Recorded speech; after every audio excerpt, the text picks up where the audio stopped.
Versus union of India.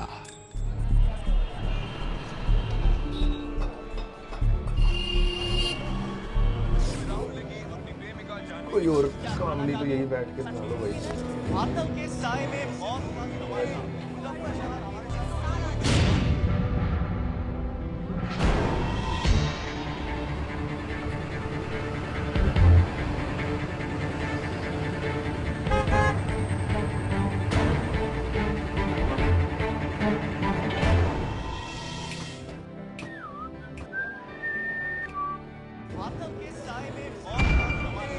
Parliament में आतंकी हमला।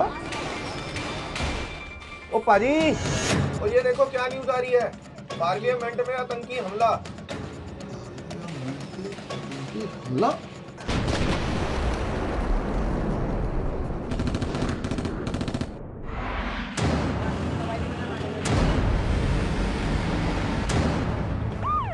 संसद पर अभी भी हमला हुआ है। भारतीय गए हैं, लगातार फायरिंग कर रहे हैं, गोलियां चला रहे हैं और दोनों तरफ से जो है गोलियां चलनी सुनाई दे रही है।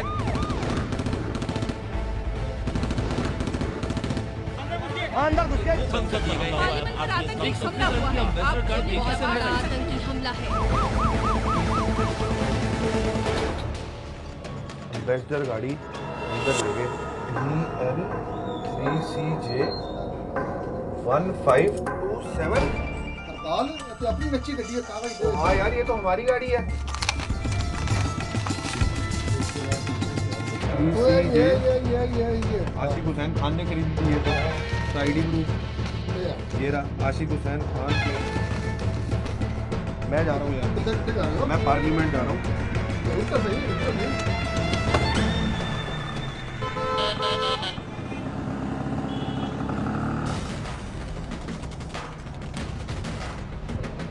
हाँ जी सर, मेरी बात सुनिए सर। मेरे यहाँ से मैं कार्ड में हूँ, हमारी मेरे यहाँ से गाड़ी खरीदी है सर। ये देखिए, ये उसकी डिटेल है सर। कौन सी गाड़ी, कैसी गाड़ी? सर ये व्हाइट कलर की गाड़ी जो भी अटैक हुआ है वो इस गाड़ी में हुआ है। ये गाड़ी तुमने बेची है सर? ये मेरे यहाँ से। क्या नाम क्या था? हरपाल सिंह मेरा नाम है सर। ये देखिए सर, ये पूरी डिटेल है सर। इस बंदे ने खरीदी है। तुम्हारा कितना ताल्लुका था? मेरा कोई हाथ नहीं है सर इसमें।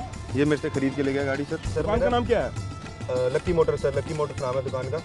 दरअसल दिल्ली के करोल बाग इलाके के सेकेंड हैंड कारों के विक्रेता हरपाल सिंह ने ही दिल्ली पुलिस को इस हमले का पहला अहम सुराग और गवाह दिया। हमले की खबर देकर हरपाल सिंह संसद भवन पहुंचे और दिल्ली पुलिस को बताया कि जिस गाड़ी का इस्तेमाल इस हमले में हुआ है उस एम्बेसडर कार को उन्हीं की दुकान से खरीदा गया है। ये भी बताया कि 2 दिन पहले ही 11 दिसंबर 2001 को 2 लोग वो एम्बेसडर कार खरीद कर ले गए हैं।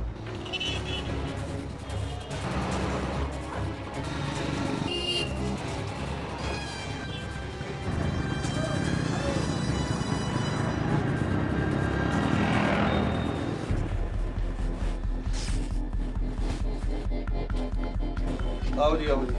और जी क्या हाल चाल? क्या सेवा करेगी आपकी? बस जी मेहरबानी जी। आशिक हुसैन खान, आपसे फोन पे बात हुई थी ना, व्हाइट कलर की एम्बेसडर चाहिए हमें। हाँ जी हाँ जी हाँ जी हाँ जी, गाड़ी रेडी है जी। पेमेंट लाए हो आप? बिल्कुल आए जी। और आई कार्ड, फोटो कॉपी सब रेडी है। आई कार्ड या कोई फोटो कॉपी वो दे दो उसकी जरा। सब है।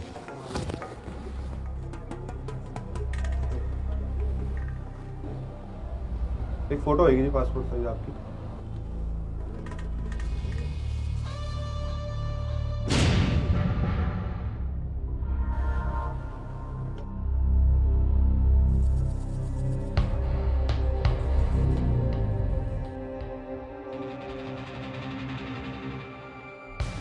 आओ जी, आओ, गाड़ी दिखाता हूँ आपको भी। आओ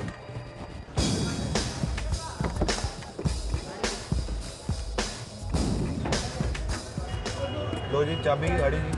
बहुत बहुत मुबारक हो सर। शुक्रिया जी।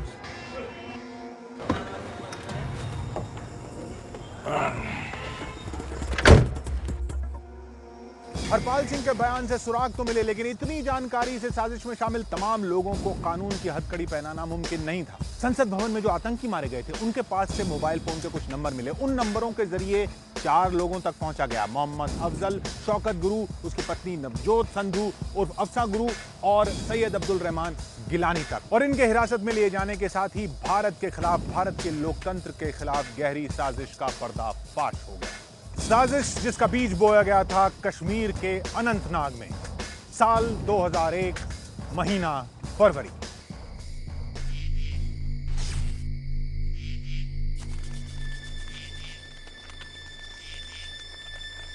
श्रीनगर असेंबली बिल्डिंग और सेक्रेटरीट में काम अच्छा हुआ था, अब दिल्ली में कुछ बड़ा करना है। अफजल, तुम पुराने आदमी हो, दिल्ली में रहे हो, हमारे लड़कों के लिए ठिकाना ढूंढो। दिल्ली का क्रिश्चियन कॉलोनी इलाका, दिल्ली यूनिवर्सिटी के बीचों बीच बड़ी संख्या में स्टूडेंट्स रहते हैं यहाँ पर, जो आईएएस के इम्तिहान की तैयारी करते हैं। 6 नवंबर 2001 को क्रिश्चियन कॉलोनी के इस मकान का कमरा नंबर 5 अफजल ने 1500 रुपए किराए पर लिया। इस दौरान उसके साथ उसका कजन शौकत भी मौजूद था। मकान मालिक प्रेमचंद ने जो कोर्ट में बयान दिया उसके मुताबिक दोनों ने 7 और 8 तारीख को सामान कमरे में रख दिया, लेकिन मकान मालिक की कमरे में रहने वाले से मुलाकात हुई 26 नवंबर 2001 को। क्या नाम है तुम्हारा? रोहेल अली शाह। रोहेल अली शाह। पढ़ते हो क्या? हाँ हाँ, एप्टेक कंप्यूटर। तुम्हारा पुलिस वेरिफिकेशन नहीं हुआ है, कोई कार्ड वगैरह कुछ है? है ना, मेरा इंस्टीट्यूट का आई कार्ड है, मैं आपको देता हूँ।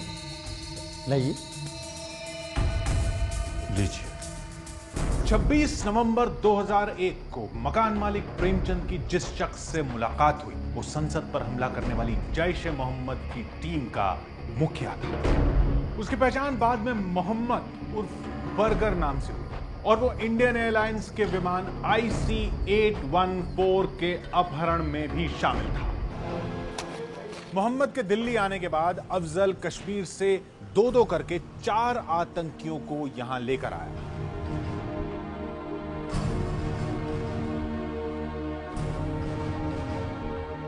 षड्यंत्रकारियों ने दिल्ली यूनिवर्सिटी के पास के गांधी विहार के मकान नंबर A97 और इंदिरा विहार के मकान नंबर 281 को किराए पर लिया।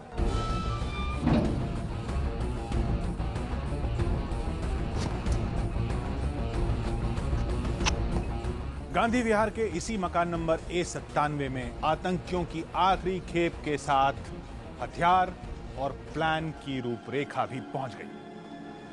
ये east Delhi, west, north, south, ये हमारे मेन टारगेट्स हैं, समझ गए? ध्यान से।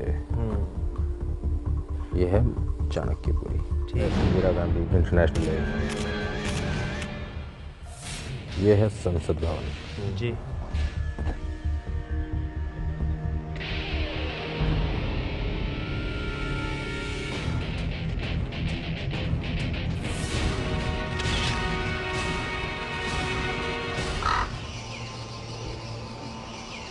भयंकर आतंकी हमले को अंजाम देने के लिए आतंकियों ने दिल्ली विधानसभा, एयरपोर्ट, ब्रिटेन के दूतावास, अमेरिका के दूतावास, इन सब का मुआयना किया और आखिरकार उनकी निगाह टिकी इस संसद भवन पर। 5 दिसंबर 2001 को तय हो चुका था, इरादा पक्का हो चुका था संसद भवन पर हमले का। आत्मघाती हमला करना है यह भी तय हो चुका था, लेकिन यह होगा कैसे, यह तय करने में उन्हें समय लगा।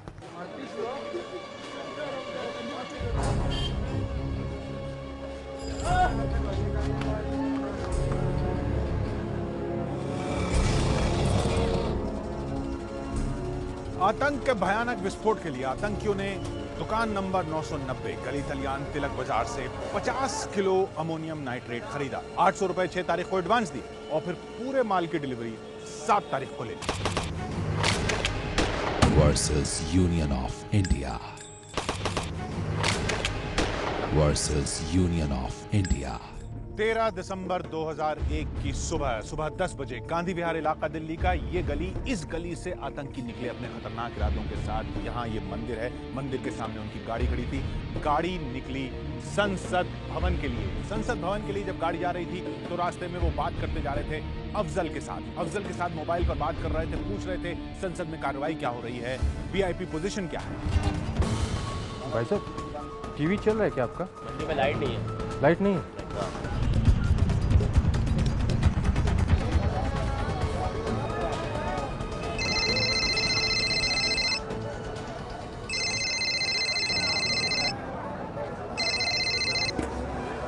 मैं तुम्हें तीसरी बार कहूंगा, तुम्हें अब तक नहीं पता कि पार्लियामेंट में क्या चल रहा है? तुम गाली क्यों दे रहे हो मेरे को यार?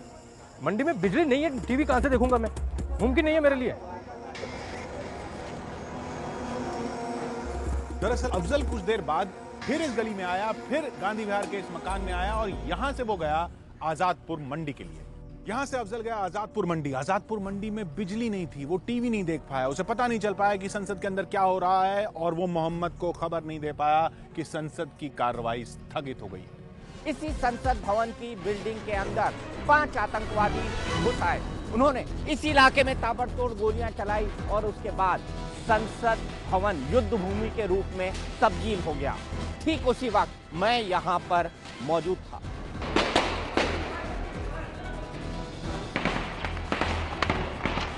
एक तरफ 5 हथियारबंद आतंकवादी थे जो संसद भवन पर कब्जा करने का नापाक इरादा रखते थे।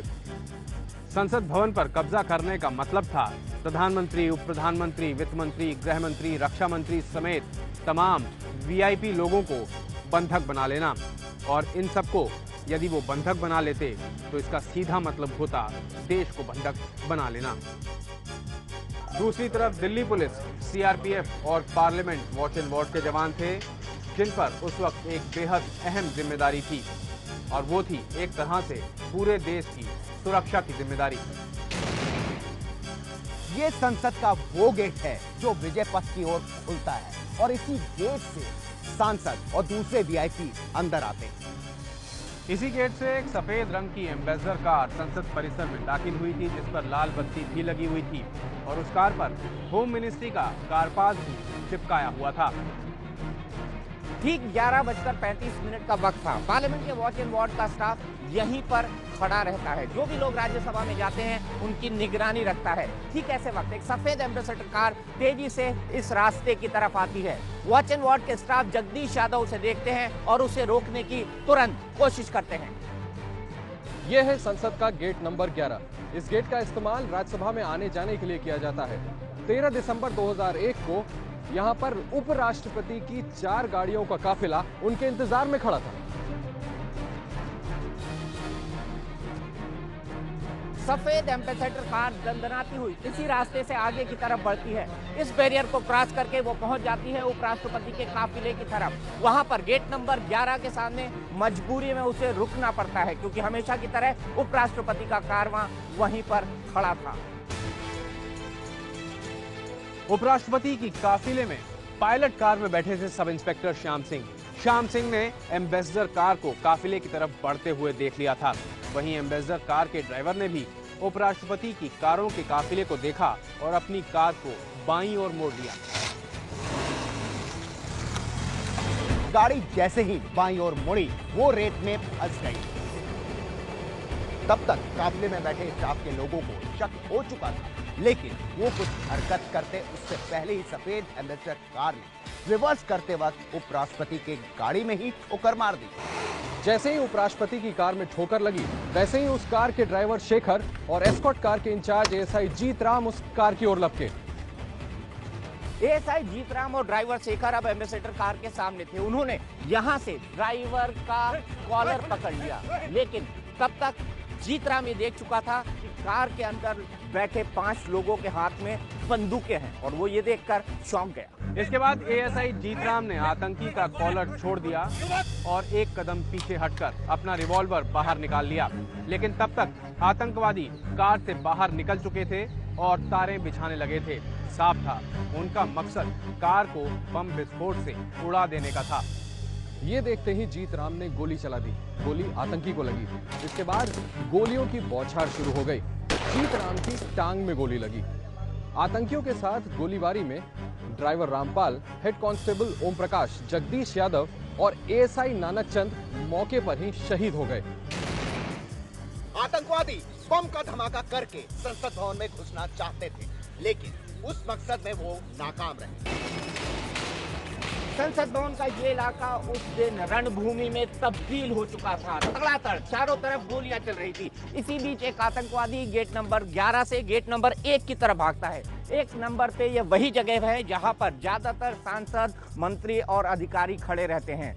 वो था एक आत्मघाती हमलावर और इस फिराक में था कि गेट के सामने जाए, अपने आप को उड़ा दे ताकि ज्यादा से ज्यादा वीआईपी मारे जाएं। वो फिदाइन लेकिन इस गेट नंबर 1 तक नहीं पहुंच पाया क्योंकि विस्फोटकों से भरे उसके बेल्ट में पीछे से गोली लगी और उसके परखच्चे उड़ गए। संसद की सुरक्षा में लगे सीआरपीएफ के जवान तब तक पूरी तरह अलर्ट हो चुके थे।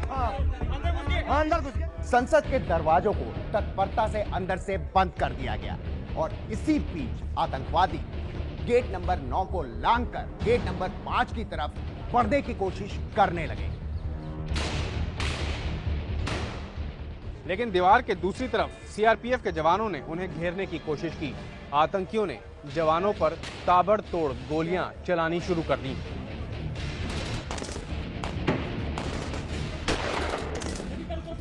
मेरे पीछे बने इसी लैंप पोस्ट के पीछे तमाम जवानों ने अपनी अपनी पोजीशन ले ली थी। आतंकवादी उन पर गोलियां चला रहे थे। उन्होंने जवाबी कार्रवाई शुरू की। इसी बीच एक आतंकवादी हैंड ग्रेनेड फेंकता है, लेकिन तब तक घेर कर तमाम जवान 3 आतंकवादियों को मार गिराते हैं। लेकिन ग्रेनेड फेंकता हुआ एक आतंकवादी गेट नंबर 5 की तरफ बढ़ा। गेट नंबर 5 की सुरक्षा का जिम्मा था एएसआई नीरज पालीवाल पर। नीरज पालीवाल ने उस आतंकवादी को अपनी ओर बढ़ता हुआ देखा। आतंकवादी को नजदीक आता देख नीरज पालीवाल ने अपनी पिस्तौल से लगातार 5 राउंड फायर किए, लेकिन आतंकवादी बच निकला। उधर आतंकवादी ने भी जवाबी फायरिंग शुरू कर दी और ऑटोमेटिक गन से लगातार फायरिंग करने लगा। उसने ग्रेनेड भी फेंके, लेकिन दोनों तरफ से जबरदस्त फायरिंग के बाद आखिरकार गेट नंबर 5 तक पहुंचते पहुंचते आतंकवादी मारा गया। इसके साथ ही संसद के अंदर घुसे 5 आतंकवादी हाराशाही हो गए। लेकिन भारतीय लोकतंत्र के इस सबसे बड़े प्रतीक की सुरक्षा में 8 सुरक्षा कर्मी समेत 9 लोग मारे गए। इतनी बड़ी आतंकी घटना ने पूरे देश को ही स्तब्ध करके रख दिया था।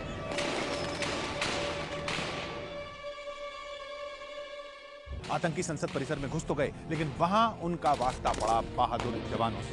5 मारे गए। साजिश का मुकदमा चला 4 लोगों, अफजल पर, शौकत गुरु पर, नवजोत गुरु पर और सैयद अब्दुल रहमान गिलानी पर।